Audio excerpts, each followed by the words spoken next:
Doutor Stefan, tudo bem? É um prazer tê-lo aqui.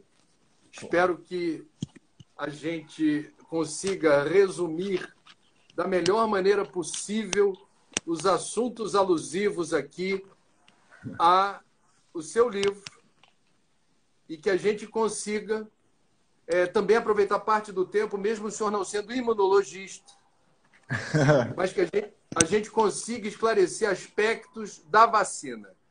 O doutor Stefan está lançando esse ano, agora, História das Pandemias. Olha o Drauzio Varela aqui na capa dizendo: este é um daqueles livros que a gente começa e não consegue parar de ler. O livro é interessantíssimo, muito bem escrito, mostrando essa tormenta cíclica da humanidade com epidemias e pandemias. A nossa, se Deus quiser, está chegando ao fim.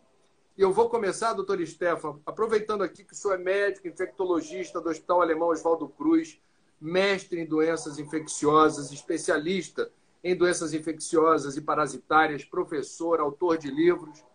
Deu entrevista certa vez na Globo News e eu fiquei muito impressionado assim, com o seu amplo conhecimento sobre a intercorrência entre epidemias e pandemias e a ação humana. Como é que a gente tem culpa no cartório em vários aspectos. Mas me permita, doutor, começar pela notícia de momento. Há um alerta da Agência Regulatória do Reino Unido recomendando que pessoas com histórico de reação alérgica significativa não tomem a vacina da Pfizer contra a Covid-19. Muitas das perguntas enviadas por nossos amigos aqui vão nessa direção do que a gente deve saber antes da vacina, quais são os grupos de risco, se vale para todas as vacinas ou só para essa da Pfizer. Então, vamos responder a essa questão da reação alérgica. Bom dia, por favor. As pessoas têm o que temer na hora de tomar vacina ou não?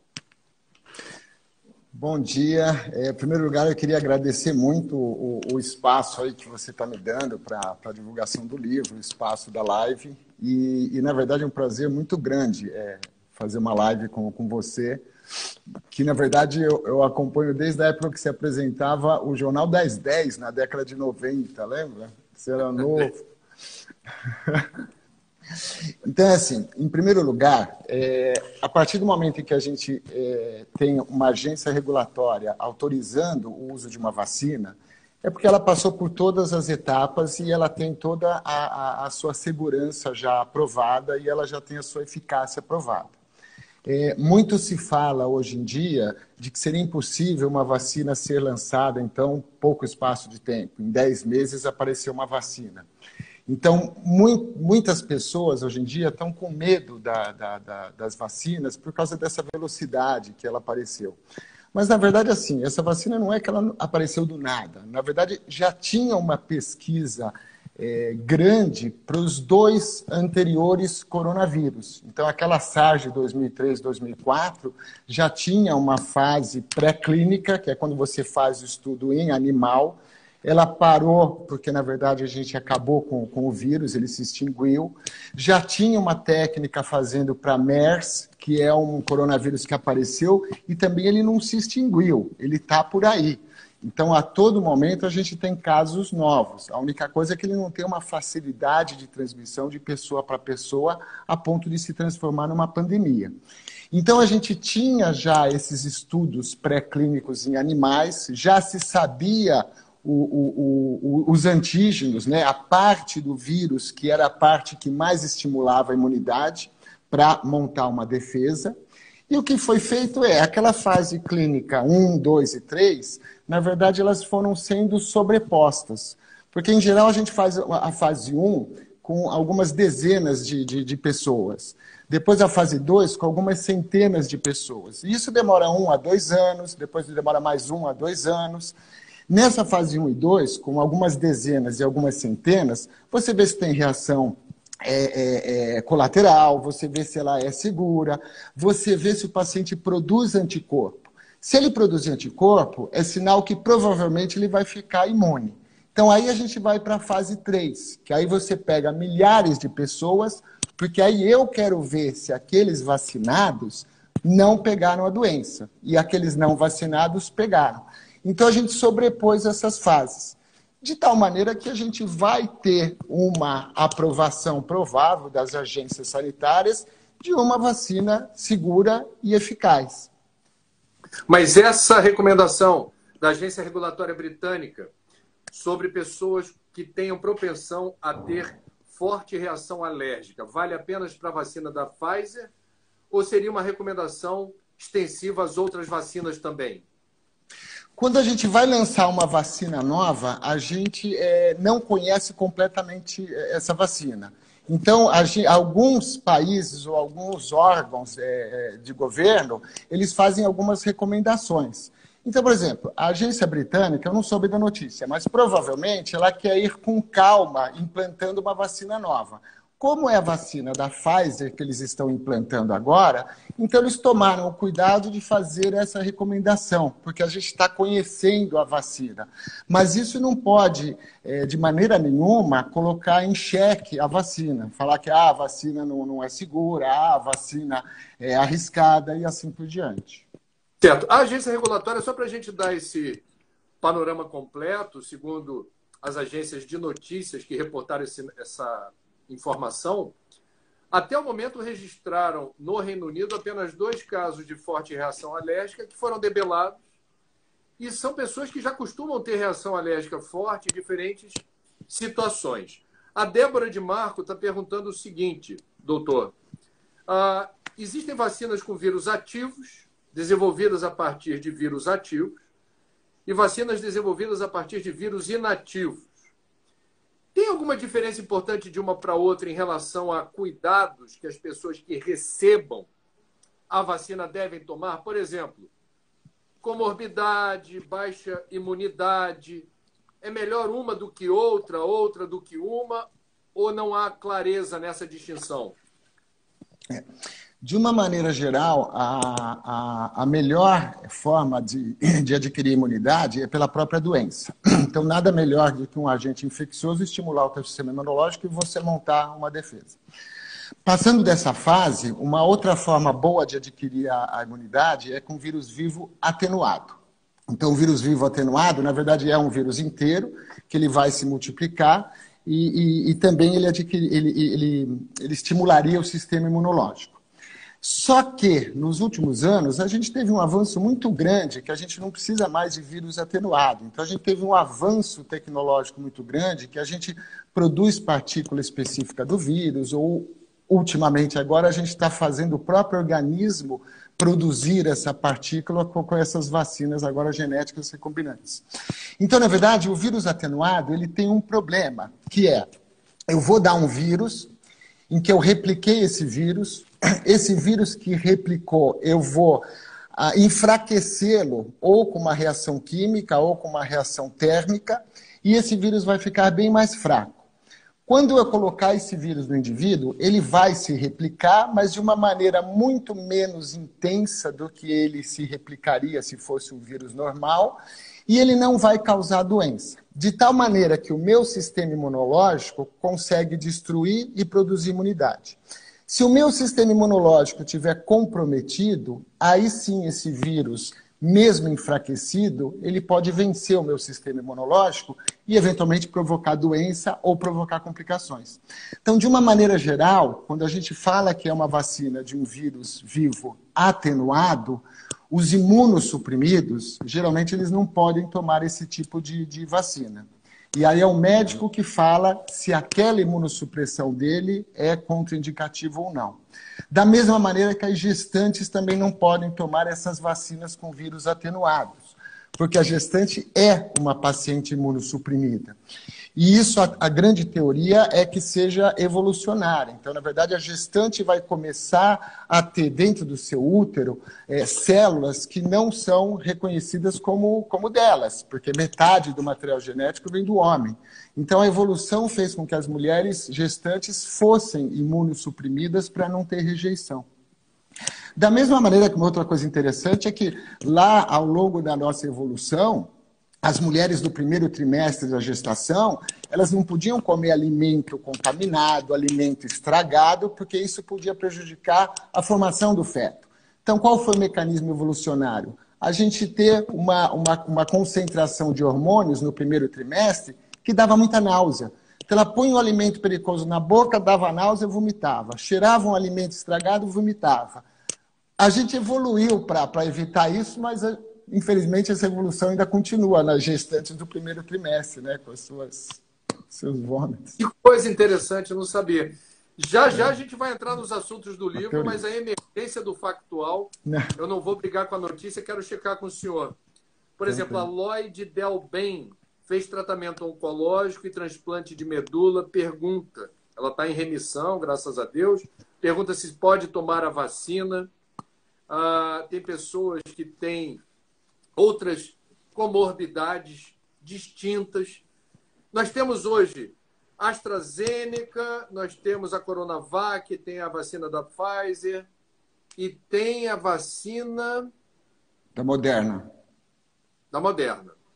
E estou esquecendo outras aí, tem várias, graças a Deus, chegando. Tem várias.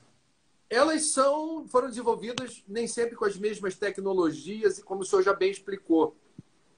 Mas todos esses grupos considerados, digamos, de risco, comorbidade, transplantados, pacientes oncológicos, cada vacina vai determinar alguma restrição ou as restrições valem para todas elas?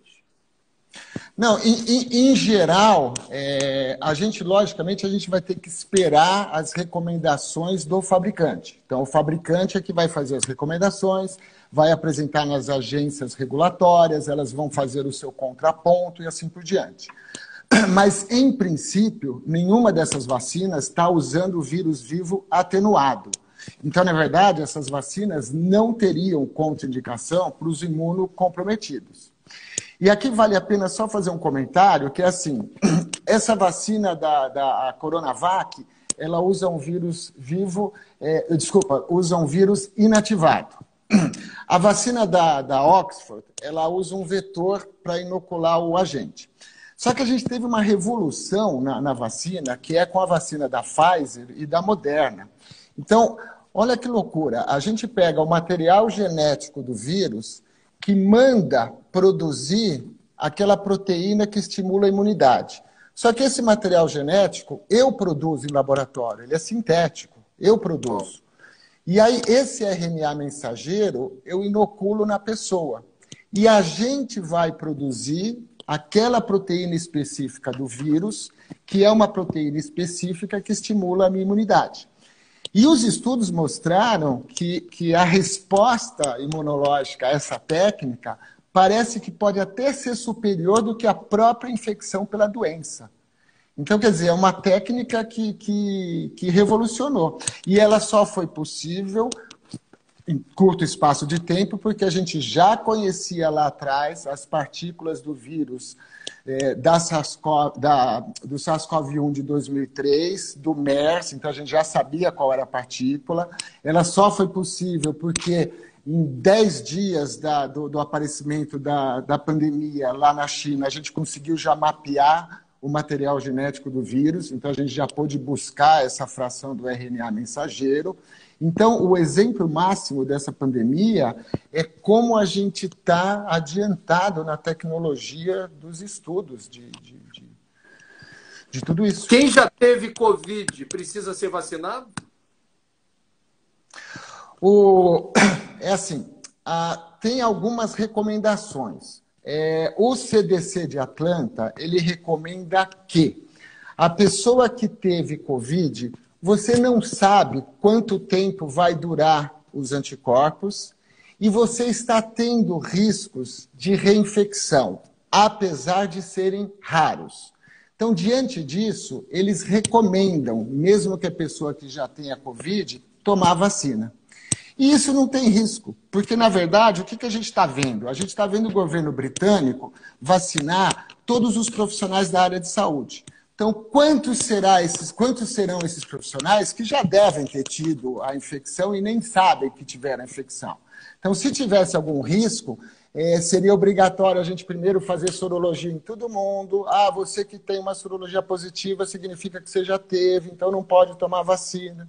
Então, em princípio, não vai ter problema, vai ser recomendado. E mesmo porque a gente não sabe como esse vírus vai se comportar. Pode ser que a vacina não seja duradoura e, de repente, a gente precise vacinar todos os anos ou a cada 2 anos. Pode ser que esse vírus sofra uma mutação e ele volte a causar infecção no homem. Então, pode ser que a gente tenha uma vacina anual para as pessoas. A gente nunca sabe. Por outro lado, se ele sofrer mutação e voltar a infectar, a gente tem que lembrar também que não é um motivo de pânico, porque muitas vezes esses vírus novos, eles vão sofrendo mutações e eles vão se adaptando ao novo hospedeiro, que é o homem. E aí eles vão diminuindo a sua agressividade. Então, por exemplo, hoje em dia todo mundo toma vacina para gripe e inclui o H3N2. Esse H3N2 foi a epidemia de Hong Kong na década de 60, que quando chegou causou uma mortalidade grande. Ele foi se adaptando e hoje em dia ele causa o influenza, a gripe comum, que logicamente acomete mais os idosos e os imunossuprimidos. Bom, no momento do livro, mais para o final, o senhor elucida a importância da gente ter uma contabilidade das pessoas imunizadas. E a taxa, tem um nomezinho, RO, qual é uma sigla? R0. R0. É zero. Que precisa ter essa noção para verificar se, de fato, neste caso, por exemplo, a pandemia do coronavírus, em que momento ela deixa de ser preocupante. O senhor poderia explicar melhor para a gente essa contabilidade e a sua previsão de quando poderemos celebrar esta pandemia como um assunto do passado? É que assim, a gente tem vários modelos matemáticos para estudar o comportamento de uma epidemia ou de uma pandemia. E a gente muitas vezes usa esses modelos matemáticos. Então, por exemplo, quando esse coronavírus surgiu, ele era um vírus respiratório, ele era um vírus que podia ser transmitido por pessoas com sintomas muito leves, ele poderia ser transmitido por pessoas 1 a 2 dias antes de ficarem doentes. Então, ele se comportava muito parecido com o vírus influenza. E a gente já tinha modelos matemáticos para o vírus influenza. Porque o vírus influenza da gripe é aquele que a gente mais tem medo na medicina. Porque é ele que pode sofrer uma mistura viral de 2 vírus diferentes, ou ele que pode sofrer uma mutação e acometer o homem, e se transformar numa nova pandemia. Ele é o que mais assusta. E isso está longe, ou isso é uma situação remota? Não. Porque a gente tem no Sudeste Asiático uma quantidade grande de população, uma quantidade enorme com crescimento exponencial das aves domésticas e dos porcos, que são os principais animais que misturam esse vírus. Tanto que nós temos agora lá o H7N9, que é um novo tipo de vírus influenza, e o H5N1, que eles estão acometendo humanos. Só que são aqueles humanos que entram em contato com as criações de aves que estão contaminadas. Por isso que vira e mexe eles exterminam as aves infectadas por esses vírus. E quem transmite são as aves migratórias. Então é impossível você agir na natureza e bloquear as aves migratórias. E as pessoas adoecem com uma mortalidade grande. O problema é que esse vírus ainda não sofreu uma mutação de, uma vez eu infectado, passar para outra pessoa. Esse é o nosso medo. Coisa que aconteceu na gripe espanhola, um vírus das aves que sofreu uma mutação e passou de homem para homem. Então, tudo que a gente usou foi no modelo matemático do influenza. Então, quando a gente fala, tem que fechar as escolas, tem que fazer a restrição, tem que fazer uso de máscara, tem que fazer todos os cuidados de higiene da mão, foi tudo baseado nele. Como é um vírus novo, toda epidemia ela vai se comportar com uma ascensão grande dos casos, se nós não fizermos nada, as pessoas vão ficar imunes e a epidemia vai diminuir. O que a gente usa? Modelo matemático. Então, o R0 é esse R0 que ontem foi noticiado que o nosso R0 está em torno de 1,16, ou seja, cada 100 pessoas transmitem para 116 ou 114 pessoas. Ele está assim baixo porque a gente está tomando as medidas preventivas. Se eu não tomasse medida nenhuma, aí o R0 ia ser em torno de 2, 2,5 da infecção. Quando a gente joga a fórmula para calcular isso, a gente chega num número que seria a quantidade da população que deveria pegar o vírus e desenvolver a defesa, ou a quantidade da população que deveria ter sido vacinada, para o vírus não encontrar mais pessoa suscetível. E aí esse número daria em torno de 60% para o novo coronavírus. Então esse seria um número que a gente teria a esperança de acabar com a epidemia. E isso vale para a vacina. Quando a gente fala que tem que vacinar 95% das crianças do Brasil contra o sarampo, é porque esse número para o sarampo é 95%. Se você diminui essa taxa, vai ter pessoas suscetíveis e o vírus pode voltar a circular, que foi o que aconteceu no ano passado, quando a gente teve as novas epidemias. Agora, tem uma coisa extremamente interessante que é assim, Manaus foi um caos, a epidemia de Manaus, como foi retratado lá, iniciado no meio de março. Foi feito estudo em doadores de sangue, no banco de sangue, e se encontrou uma taxa de anticorpos alta. Esse grupo de estudo calculou, de acordo com os assintomáticos, com os grupos de risco e tudo mais, que provavelmente a taxa de pessoas infectadas em Manaus foi ao redor de 60%. Então, ao que tudo indica, Manaus viveu uma epidemia normal de um agente do Covid, sem nenhuma restrição. Ele teve aquele pico monstruoso, lotou os hospitais, sem vagas, e depois ele acabou diminuindo, porque parece que ele adquiriu a imunidade de rebanho. Bom, o senhor falou da gripe espanhola, tem uma foto interessantíssima, uma das muitas do livro. Não sei se dá para o pessoal ver. Isso aqui é um bonde em Seattle, nos Estados Unidos. Está aqui o funcionário do bonde dizendo, o senhor não vai entrar não, é esse cara aqui, ó, que está sem máscara. A gente está falando de 1918. A humanidade Exatamente. Agora, deixa eu perguntar uma coisa para o senhor. De lá para cá, qual é a curva de aprendizagem? Se falou muito da expectativa de que uma nova pandemia viria a surgir. Nas redes sociais foram viralizadas as gravações do Bill Gates falando, vem pandemia aí, se prepara. Do ex-presidente Barack Obama, vem pandemia aí, se prepara. O senhor, que é especialista no assunto, nunca deixou de lado essa realidade científica das pandemias cíclicas. Por que a gente está encarando tanta dor e sofrimento, tanto óbito, se a gente sabia que tinha uma pandemia pela frente? Quem falhou, quando e por quê? Eu acho que todos nós falhamos de subestimar o poder da natureza e a complexidade da natureza. Então, todos nós falhamos.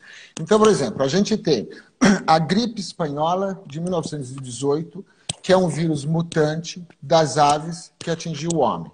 Então, assim, eu não posso ter uma criação de aves em proximidade com o homem, que ela não seja higienizada, que ela não seja isolada das aves migratórias, porque isso faz o aparecimento de influenza nova.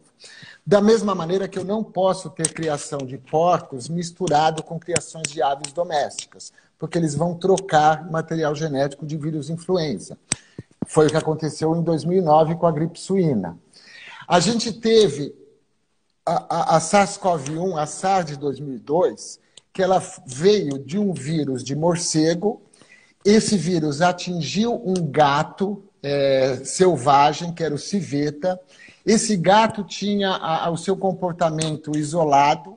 O que o homem fez lá em Guangdong? Ele caçava esse gato para culinária, então ele aglutinava vários gatos, e isso fez com que o vírus circulasse esses gatos, acometessem os cozinheiros do interior de Guangdong, e aí esse vírus acabou mutando e passando de pessoa para pessoa. A gente se livrou de um caos, porque esse vírus da SARS de 2003, ele tinha uma mortalidade de 10%. E ele não tinha uma predileção por idoso, era 10% da população geral. Se esse vírus se disseminasse, ia ser um caos na população humana. A nossa sorte é que cada vírus se comporta de um jeito. Esse nosso vírus da Covid-19, ele passa por assintomático, ele é transmitido antes da pessoa ter sintoma. Aquela SARS de 2003, para nossa sorte, a pessoa passava o vírus com muito mais facilidade no final da primeira semana de sintoma, quando ela já estava mais doente. Então, deu tempo de todo mundo que tivesse suspeita da infecção ficasse isolado.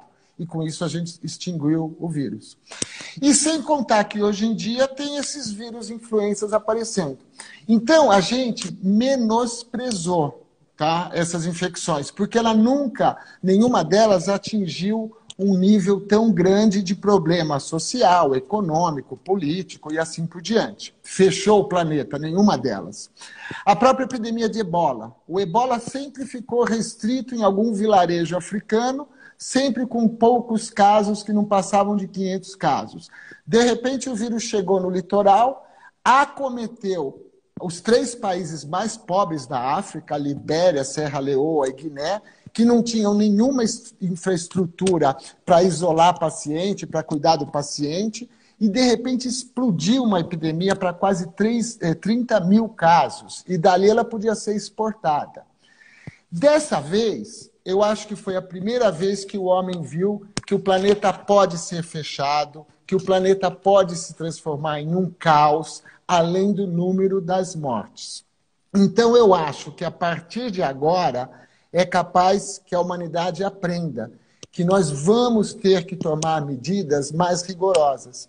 E eu tenho uma opinião. Da mesma maneira que nós estamos aí há 25 anos tendo os encontros com os protocolos para evitar a emissão dos gases de efeito estufa, para não ter o aquecimento do planeta, todos aqueles acordos, eu acho que a partir de agora é capaz que surjam comissões lideradas pela Organização Mundial de Saúde para a gente ter protocolos para a criação dos animais. Então, a gente vai ter que ter, não pode ter criação doméstica mais na quantidade que tem no Sudeste Asiático, naqueles mercados com todos os animais se encontrando. E da mesma maneira que vão ter que ter protocolos para evitar o contato com animais selvagens.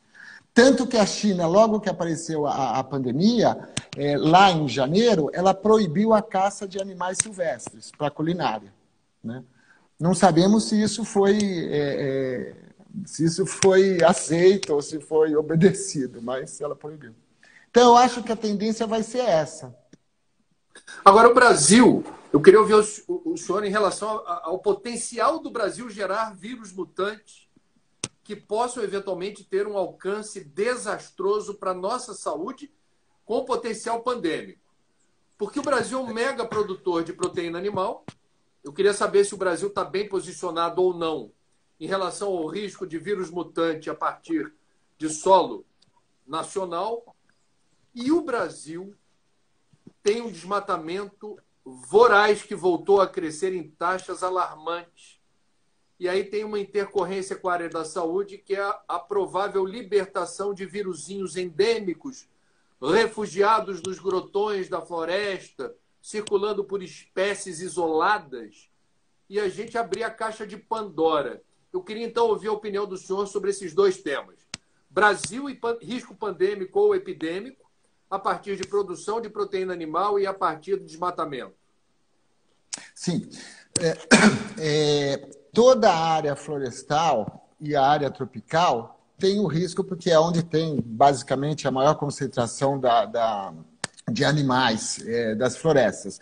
Então, a gente tem um risco do aparecimento de vírus novos. Isso a gente tem, né? A gente pode relembrar alguns? Podemos. A gente tem, por exemplo, o vírus sabiá, que a gente deu pouca importância por causa do aparecimento da pandemia. Então, a gente tem um vírus que é um arenavírus que fica nos roedores. Esse vírus, nos roedores, nós desconhecíamos esse vírus. A gente descobriu esse vírus há mais ou menos 20 anos, ele ficou sumido e, de repente, agora, no final de dezembro do ano passado, a gente teve um paciente em contato com algum roedor ou algum excremento do roedor, entrou em contato com o vírus e adoeceu. Esse vírus pode circular mais em roedor? Pode, de acordo se a gente aumenta a chance dos roedores se aglutinarem com o crescimento populacional, com a invasão das matas, os roedores são atraídos para as habitações humanas, a gente tem um risco maior desse vírus circular entre eles. Tivemos exemplo disso? Tivemos. O exemplo do hantavírus. Então, o hantavírus é um vírus que circula também nos roedores, e se eu entro numa região que estava habitada por roedor fechada, um armazém, um porão, um sótão de uma área rural, eu posso inalar esse vírus. Eles não têm tanto uma capacidade de provocar uma epidemia, a não ser alguns surtos pequenos, porque é muito mais difícil a transmissão deles. A complexidade do planeta. Quando eu pego esses vírus da América, hantavírus, eles têm um parente na Ásia. Só que eles têm um parente com mutações diferentes. O da Ásia, ele acomete mais o rim dos infectados. Da América, acomete mais o pulmão. Tanto que hantavírus foi na Guerra da Coreia, que era no rio Hantan, que foi descoberto esse vírus. Como que eles são geneticamente parecidos? Provavelmente os roedores acabaram migrando da Ásia para as Américas, através do Estreito de Bering. Quando aquela ponte se separou, o vírus evoluiu de uma maneira com mutações diferentes. Então, esse vírus está aqui há milhares de anos. E o mesmo vale para esse vírus sabiá, que é o arenavírus, com alguns vírus presentes no continente africano. Eles também são parentes genéticos. Provavelmente, quando os continentes se separaram, eles evoluíram de uma maneira diferente. Então, isso só para provar que esses vírus estavam aí há milhares de anos, e a gente descobriu o hantavírus na década de 90, a gente descobriu o sabiá na década de 90, a gente teve um outro quadro agora. E é o que você falou do desmatamento. Conforme nós entrarmos numa área florestal, a gente pode entrar em contato com vírus desconhecidos. O Instituto Evandro Chagas, lá no Pará, ele faz incursões na mata, buscando mosquitos e buscando vírus novos. E a todo momento ele atualiza a presença de vírus novos. A grande maioria não são patogênicos para o homem, mas a gente corre esse risco. E o melhor exemplo foi o teu exemplo da febre amarela, né? Poxa, a febre amarela na década de 90, quem tem que tomar vacina? Quem vai viajar para a região da Mata Amazônica. Ponto. De lá para cá, a febre amarela foi saindo para a região do Mato Grosso do Sul, ela foi indo para a região do Nordeste, ela foi descendo para a região Centro-Oeste, ela chegou no Sul. Quem que ia imaginar que o Rio Grande do Sul, Santa Catarina, Paraná, ia ter febre amarela?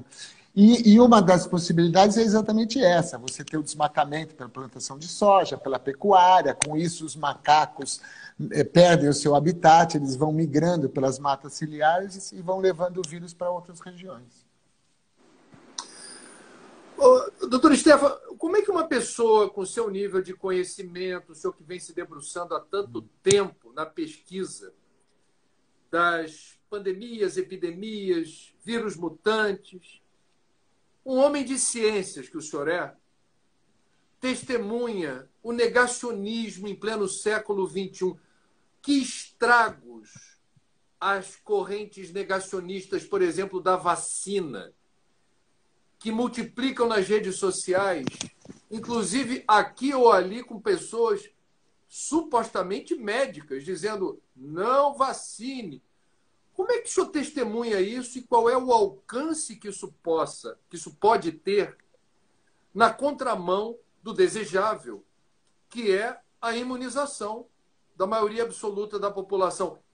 A gente precisa levar a sério essa ameaça ou como ela vem, ela vai embora? Aqui tem duas colocações que eu acho que são importantes, né, nesse seu comentário ou na sua pergunta. Em primeiro lugar, a história das epidemias e das pandemias, ela sempre se repete, tá? Sempre tem uma população em pânico por causa de uma doença nova, que é uma doença que está causando uma mortalidade grande. Essa população em pânico, ela quer uma solução imediata. Então, na gripe espanhola de 1918, se você tomar cachaça, a cachaça, como é um álcool, mata o vírus. Se você fumar charuto, tabaco, o ar quente mata o vírus. O limão, que é ácido, mata o vírus. Quinino. Então, o quinino, que era um remédio para malária, que melhorava a febre da malária, também era usado. Aí tem todos os oportunistas. Então, várias pessoas que lançavam um produto específico com eucalipto e mais umas misturas de segredo que você gargarejava aquilo e eliminava o vírus. Então, todo mundo queria uma solução. Todo mundo queria criticar os órgãos do governo. Então, em todas as epidemias, criticava-se o órgão do governo. Da mesma maneira que muitos governos amenizavam o quadro da epidemia para não ter comprometimento do comércio. Porque as epidemias passadas fechavam comércio, tinha quarentena na época da peste e assim por diante. Na gripe espanhola, o governo falava que isso daí provavelmente não deve ser uma gripe tão devastadora, deve ser mais um limpa-velhos, porque os idosos é que sofreu mais na gripe. Aí os casos foram aparecendo, começou o caos na população. E sempre tem aquelas pessoas que dão as suas opiniões, que eles buscam os seus seguidores, né? Então aparecem as pessoas que falam, na época da Idade Média, isso é um castigo de Deus, vamos se autoflagelar. Aí começavam a aumentar os seguidores que se autoflagelavam. Vamos perseguir os judeus, aumentavam os seguidores que perseguiam os judeus, matavam os judeus e assim por diante. Tem que acender como é que é o nome? Não é chaminé, uma fogueira. Tem que acender uma fogueira nas esquinas para dispersar o gás tóxico que está causando a doença, e assim por diante. Então, sempre teve isso. O que acontece agora com a vacina? Então, eu só estou falando isso para falar que hoje em dia, então a gente tem os seguidores de remédios potencialmente que resolvem a epidemia, porque todo mundo quer uma solução. A hidroxicloroquina, a ivermectina, a azitromicina, as pessoas estão falando que funcionam, eu acredito, eu vou segurar, porque as pessoas querem acreditar nisso. E, na verdade, a ciência ela é feita por vários estudos pequenininhos que vão se juntando, né? Então, nos Estados Unidos, em março e abril, teve uma prescrição monstruosa de hidroxicloroquina, porque naquele momento poderia ser uma solução. Depois de abril, a prescrição diminuiu e basicamente sumiu, porque ninguém mais acredita. Mas a gente tem os seguidores. E qual que é o problema da vacina? O problema da vacina ele é multifatorial. Então, na verdade, a vacina teve, em primeiro lugar, um trabalho que acabou com a vacina, que foi um trabalho de 1998, que saiu no Lancet, que foi um gastroenterologista, que era o Andrew Wakefield, se não me engano, e ele veio com uma grande novidade. Ele fez um trabalho que mostrava que estava tendo um maior número de casos de autismo, e isso era decorrente da vacina do sarampo, da rubéola e da cachumba. E isso deveria ser por causa da presença do mercúrio na vacina. E o mercúrio ele é usado desde a década de 30, que é para evitar contaminação bacteriana. Nossa, esse trabalho disparou o mundo todo, em Twitter, em blog, em site, começou a ter uma campanha anti-vacinação e o pior, começou a ter um medo da vacina. Os Estados Unidos, como não sabiam se isso era verídico ou não, ele acabou tirando o mercúrio de todas as vacinas.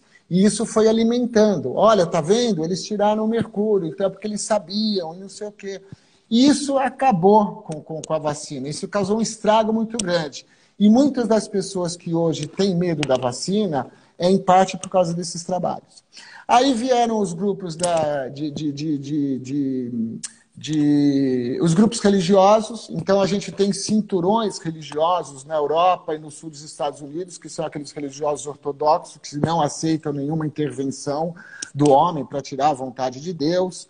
Você tem aqueles grupos mais filosóficos que eles não querem, na sua filosofia de vida, inocular algo estranho no corpo. Você tem aqueles que acham que é a indústria que está inventando a necessidade da vacina, e assim por diante. E, principalmente, a gente acabou tendo o quê? A gente acabou tendo uma geração de pessoas que não viram, por exemplo, o sarampo. Então, eles não viram que o sarampo mata. A mortalidade do sarampo que era muito grande. Então, como eles não viram isso, eles não têm essa experiência viva na memória. Então, isso fez aparecer cada vez mais essa campanha anti-vacinação, que não tem nenhum sentido, porque nós avançamos muito na vacina. As vacinas tiveram problema no começo do século XX? Tiveram. Tiveram várias intercorrências, vários acidentes, transmitiam outras doenças, como hepatite B, tiveram várias intercorrências. Só que a gente foi aprendendo com o tempo, a gente foi desenvolvendo técnicas novas e hoje em dia não. Existe vacina segura? Não, não existe. Só que assim, o risco de ter alguma complicação é extremamente pequeno quando uma vacina é lançada. Então vale a pena correr esse risco extremamente pequeno para você evitar um risco muito maior como a doença, né? E risco que a gente corre no dia a dia. O risco que eu saio daqui de ir até um lugar, o risco de eu bater o carro, de ter um acidente, eu corro. Mas eu não fico pensando nele. Agora, quando eu tomo uma vacina, aí eu falo, olha, acabei de tomar a vacina, agora eu vou ver, vamos ver o que eu vou sentir, entendeu? Não, eu fico particularmente chocado com a baixa imunização que houve para a vacina contra a polio. Porque, assim como o sarampo, muita gente não sabe o que é uma criança com alguma sequela da polio, com perda do movimento de uma parte do corpo. E eu perdi a conta de quantas vacinas eu tomei na vida. Eu fico pensando o que seria viver num planeta sem vacinas. O que seria um mundo sem vacina, doutor Stefano?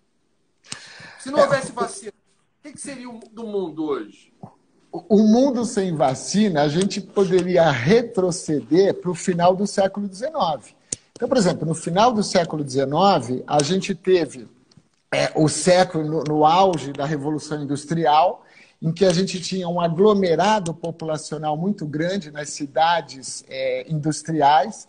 Então, eram os trabalhadores e suas famílias. Eles não tinham nenhuma condição de pagar aluguel, porque eles ganhavam um salário baixo. A jornada de trabalho era grande, as crianças trabalhavam, porque o salário era menor para elas, as mulheres trabalhavam e o salário era menor, mais de 12 horas de jornadas por dia, e eles ficavam todos aglomerados naqueles bairros operários, uns bairros insalubres, sem ventilação. Então, o que aconteceu naquela época? Foi o século das epidemias respiratórias. Então, foi o século da coqueluche, da difteria, da escarlatina, da tuberculose. E junto daquele aglomerado foi o século das principais epidemias, de sarampo e de varíola. Metade das crianças não viviam até 5 anos de idade, elas morriam antes. E quando a gente vai ver biografia de várias pessoas importantes, a gente sempre vê isso. Ah, fulano de tal tinha 4 irmãos, 2 morreram antes de completar 5 anos. Ah, não sei quem, a biografia de uma outra pessoa. Ah, a família tinha 5 irmãos, a mãe morreu de tuberculose, 3 irmãos morreu de varíola e assim por diante. A gente retomaria para aquela época, porque a mortalidade era essa. A expectativa de vida era até 45 anos, em 1900, essa era a expectativa de vida. A mortalidade infantil era gigantesca. Logicamente, não foi só por causa da vacina. Quando a gente conheceu como era a transmissão das doenças infecciosas, também diminuiu a mortalidade. Mas a vacina contribuiu muito para diminuir essa mortalidade. E era exatamente por isso que a gente estava com medo das comunidades, né? As favelas e as comunidades.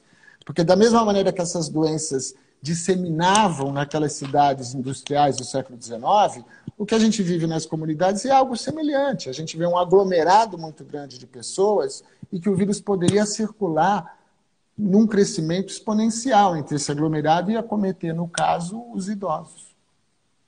A tendência, os historiadores dizem, que cada geração tende a considerar o seu período de vida, o seu lifetime, aquele que registra os piores problemas da história.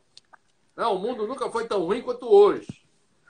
E aí, quem se debruça assim, na análise da história, com relatos, dados aferíveis, mensuráveis, para fazer um estudo comparativo, relativiza essa impressão. A gente acha que a nossa época é a pior de todas, é a maior crise, é tudo errado. Aí eu lhe pergunto, qual é a diferença entre epidemia e pandemia e qual foi a pior epidemia e qual foi a pior pandemia da história? A epidemia é quando você tem um surto de uma doença, esse surto ganha proporções absurdas numa região. Então, por exemplo, a gente teve uma epidemia de meningite na cidade de São Paulo, ficou restrito na cidade de São Paulo na década de 1970. O Wuhan teve uma epidemia da Covid. Então, a gente vivia uma epidemia da Covid em Wuhan, em janeiro. De repente, essa epidemia começou a ganhar regiões diferentes e começou a atingir os continentes. Então, se transformou numa pandemia para os dias atuais. Logicamente, no passado, a gente não tem como fazer essa definição porque os continentes eram isolados. Então, a gente teve, por exemplo, uma pandemia da peste negra no século XIV. Teve, porque, na verdade, naquela época, o mundo era o Oriente Médio, o norte da África e o continente da Europa. Então, aquilo lá era o mundo no século XIV. Então, foi uma epidemia que começou no Mar Negro, foi para a Sicília e em 2 anos tomou toda a Europa. Foi uma pandemia, apesar de não ter pego outros continentes, porque o mundo era assim. Essa foi a pior epidemia da história, porque a Europa toda foi acometida em 2 anos, então foi um intervalo curto de tempo, e 1/3 da população morreu da peste negra, que era transmitida pela pulga contaminada do rato. Era negra porque a pressão caía, faltava oxigênio e a pele ficava, a extremidade ficava escura, ficava enegrecida porque não tinha oxigênio. Ou senão era a peste bubônica porque formava o bubão. Então a pulga agredia o meu braço, a bactéria vinha pelo linfático e formava uma íngua muito grande. Tá? Então essa foi a pior epidemia da história. Números. Os historiadores acham que tinha 75 milhões na Europa, então matou 25 milhões em 2 anos. A gripe espanhola foi uma outra epidemia, só que a gripe espanhola ela teve um espaço de tempo maior, ela teve algumas ondas diferentes, mas ela não deixou de matar uma quantidade grande. Só que a gente não sabe especificar quanto. Uns acham que foi mais que 20 milhões, outros falam que foi 40 milhões, que é mais ou menos a média. Outros falam mais, mas a gente não acredita. E a gente tem que lembrar da população nativa das Américas. Então, quando os europeus descobriram a América, aí começaram as epidemias de varíola, sarampo e gripe. E essas epidemias elas foram começando no litoral. Então, teve a população dos caetês da Bahia que foram dizimadas, a população dos tupiniquins em São Paulo, dos tupinambás no Rio de Janeiro. Teve a população do Rio da Prata. Conforme foi invadindo o interior, foi levando pelos rios. Então, os europeus foram levando pelo rio Amazonas para o interior, sarampo, varíola e gripe. O Rio da Prata levou para os guaranis e assim por diante. E a mesma coisa no hemisfério norte. Então, se acredita que mais de 80% de toda a população nativa americana morreu dessas epidemias.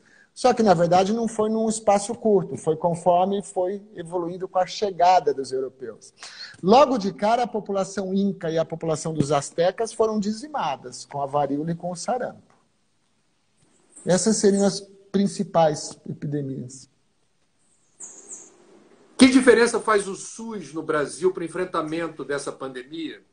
Outro dia eu li um número, se não me falha a memória, mais de 100 mil norte-americanos internados naquele país que não tem sistema único de saúde e boa parte dessas pessoas, se curada, recebe alta e tem um pânico de dever milhares de dólares por ocupar um leito, por exemplo, de uma UTI no hospital americano. Para ficar claro, doutor, porque o brasileiro também tem essa mania de falar mal de tudo que é daqui, né? De vez em quando baixa um lado muito, eu diria, autoflagelador. A gente se apequena diante do mundo por tudo. E o SUS, por vezes, não é devidamente compreendido e valorizado. O SUS faz a diferença ou não no enfrentamento da pandemia? E quem não tem SUS se vira como? Exatamente. Nós temos 2 características no Brasil que é um motivo de orgulho. A primeira delas é o nosso Programa Nacional de Imunização.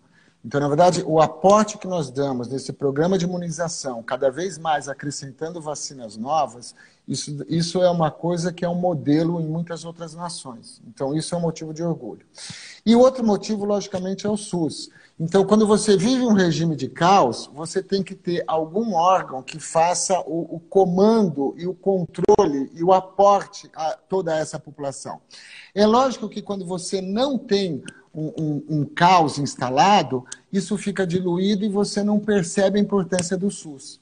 Na hora que você tem esse caos, aí é que você percebe que, puxa vida, se não fosse o SUS, ia ter um monte de gente que não ia ter condição de chegar no hospital, não ter condição de ser atendido, ou eventualmente até isso mesmo, de ser internado, não ter como pagar e de repente sair e não saber para onde que foi. Então isso é uma coisa fantástica, né? E isso provou, como já foi provado, já saiu em trabalhos a grande vitória do SUS, o grande impacto que ele trouxe na população, em trabalhos em revistas internacionais. E, mais uma vez, a gente teve essa comprovação da importância do SUS, né? Nós temos a condição, Butantan, Fiocruz, de produzir em série, em escala, vacina. Mas eu lhe pergunto, o Brasil teria condições de desenvolver a sua própria vacina? Ou a gente preferiu comprar prato feito dos outros em vez de investir no nosso conhecimento? Eu estou sendo aqui, eu diria, inocente, achando que o Brasil não tem cacife, não tem condições, ou a gente tem condição de desenvolver? A gente poderia entrar nessa briga ou não? Não, a gente poderia, porque, na verdade, assim, a gente tem toda a capacidade individual de todos os nossos cientistas, a gente tem as maiores universidades espalhadas pelo Brasil todo, a gente tem uma quantidade gigantesca de pessoas capazes, nós não devemos em nada para outras nações. Então, não adianta a gente falar, o maior epidemiologista britânico. Não, nós temos aqui grandes epidemiologistas. O maior cardiologista que existe nos Estados Unidos. Nós temos grandes cardiologistas aqui. Então, nós temos todas as mentes pensantes nessa quantidade de universidades e faculdades que nós temos por aí. A única coisa que a gente precisa é o investimento, né? Sem investimento, a gente não consegue dar continuidade para tudo isso. Então, na verdade, o material humano precisa mais do material mesmo para o desenvolvimento. E aí depende mais do financiamento, senão não adianta. A gente poderia buscar vias alternativas de financiamento, a gente poderia não só depender de governo, mas parceria com agências privadas e assim por diante. E, logicamente, como a gente não tem isso, a gente teve que buscar a vacina que já estava saindo, como várias outras nações fizeram, né? E sempre quando você passa por uma dificuldade, de repente é um momento de aprendizado e é um momento de você se preparar para a próxima. Então, quem sabe isso não pode incentivar mais o financiamento das universidades para as pesquisas, por exemplo. A gente viu isso com a epidemia passada. Por que a Coreia fez teste em massa no começo? Porque ela viveu uma epidemia da MERS. Então, um turista do Oriente Médio acabou indo para Seul e ele disseminou a epidemia por lá. Eles também viveram a SARS de 2002. Então, eles estavam preparados para uma eventual epidemia. Então, eles tinham todo o material, insumo, para fazer testagem em massa, que foi o que aconteceu também com Singapura, e que foi, em parte, o que aconteceu também com a China. Então, quando a gente, no começo da epidemia, falava, nossa, não tem insumo, está faltando material de teste, porque nós não vivemos isso. Eles viveram, então eles estavam preparados. Entendeu? Doutor Stefan, a gente está caminhando para o final do papo. Eu queria saber que expectativa o senhor tem em relação ao que o seu livro mais recente traz em termos de conhecimento, considerando que esta não foi a primeira nem será a última pandemia, que nós estamos... É do ser humano isso. Quando a gente resolve um problema, a gente diz, agora eu vou para a farra de novo, a vida segue Exatamente. Em frente. Aí vem alguém e diz assim, mas olha, o doutor Stefan estava falando que pandemia, vírus mutante, é bom a gente estar calçado para não ficar depois com aquela cara de ué. De novo, aconteceu novamente. O senhor acha Exatamente. Que a gente sai dessa melhor do que entrou? A gente aprendeu que precisa ser feito um dever de casa para não sermos tão vulneráveis a episódios de pandemia. Em que medida também o seu livro corrobora nessa direção? Eu acho que a grande mensagem é exatamente essa. Nenhuma epidemia aparece do nada. A gente vive numa biosfera. Nessa biosfera, a gente convive com vários outros animais, vegetais e com os micro-organismos.